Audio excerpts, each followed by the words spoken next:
जादुई तोता। एक छोटे से गांव में एक गरीब परिवार रहता था। उस परिवार में रामू और उसकी बीवी सीता उसके बेटे चिंटू के साथ रहते थे।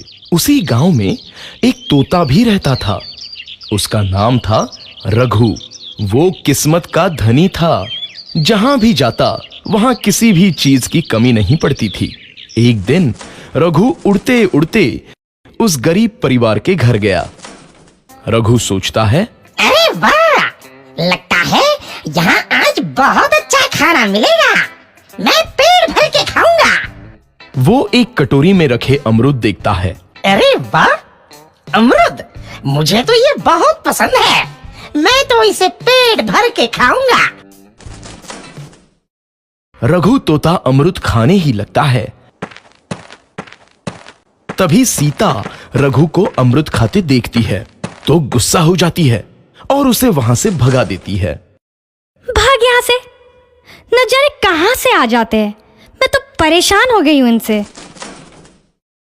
सीता के भगाने के बाद रघु चुपचाप से एक कोने में रहता है। धीरे धीरे उस परिवार की बरकत होने लगती है। एक दिन रामू और सीता खाना खाते वक्त बातें करते हैं। आजकल हमारी बहुत तरक्की हो रही है, काम भी अच्छा चल रहा है। रामू कहता है। इस पर सीता कहती है, सच कहा, भगवान हमेशा ऐसे ही हम पर मेहरबान रहे। बेटा चिंटू भी कहता है, पिताजी, मुझे खिलौना लेके दो ना, मेरे सभी दोस्तों के पास है। रामू कहता है, ठीक है, जरूर लाऊंगा। सीता कहती है, कितने खुश है सब, मेरे परिवार को किसी की नजर ना लगे। एक तरफ ऐसी बातें होती हैं तो दूसरी तरफ रसोई में रघु तोता भी अमरूद खाते रहता है। मजा आया, अमरूद खाया, मजा आया, अमरूद खाया, मजा आया।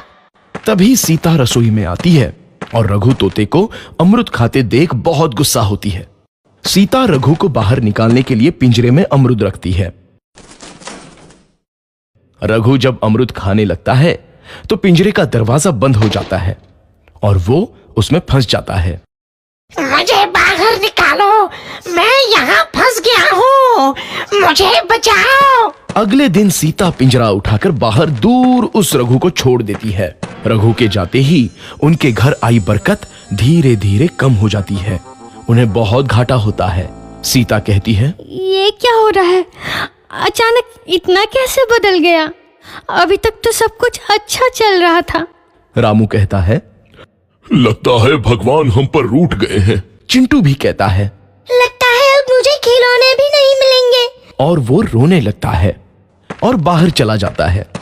कुछ दिन बाद रघु तोता फिर से उस घर में आता है। वापस आया, मैं वापस आया, अब मैं जमकर अमरूद खाऊंगा। रघु सीधा रसोई घर में चला जाता है और अमरूद खाने लगता है। कुछ देर बाद सीता रसोई में आती है और रघु को देख कहती है, एक तो घर में पहले से इतनी दिक्कत चल रही है और ऊपर से ये तोता मुझे और परेशान कर रहा है।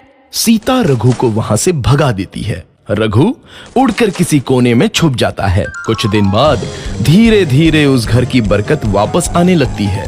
काम भी अच्छे से चलने लगता है।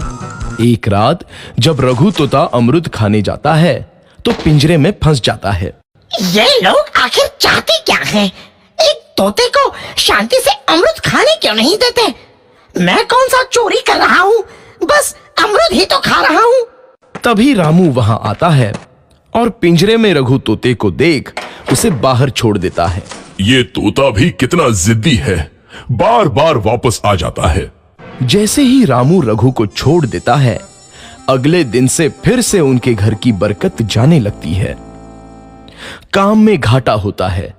किसी को समझ नहीं आ रहा था कि ऐसा क्यों हो रहा है। रघु तोता घर आता है तो अचानक बरकत आती है और जब रघु तोता को बाहर निकालते हैं तो बरकत चली जाती है। एक दिन सीता रघु तोते के घर आने और बाहर जाने की स्थिति पर नजर रखती है। ये तोता जब भी घर आता है